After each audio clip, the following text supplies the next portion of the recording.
Hi friends, welcome back to my channel.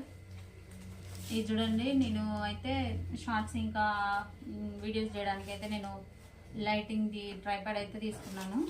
ఇప్పుడు దాన్ని unboxing చేస్తున్నాను.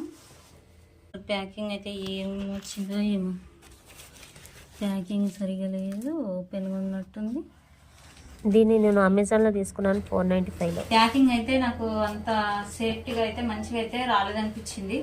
చూడండి, ఇది ఇలానే వచ్చింది. ఈ హోల్స్ కానీ చూడండి ఎట్లుందో. ప్యాకింగ్ అయితే చాలా చండాలంగా ఉంది. చూస్తేనే అసలు ఎన్ని డ్యామేజ్ అయినాయో ఏంటో అనిపిస్తుంది. అట్లయితే చేసారు. ఇంకా లైటింగ్ వస్తువులు అని అంటే ఎంత కేర్గా ప్యాకింగ్ చేయాలి. చాలా కేర్లెస్గా అయితే ఉంది ప్యాకింగ్ అయితే. అడ్డగొరుగు చూస్తేనే చూడక ముందుకే రిటర్న్ ఇచ్చేయాలన్నంత అదైతే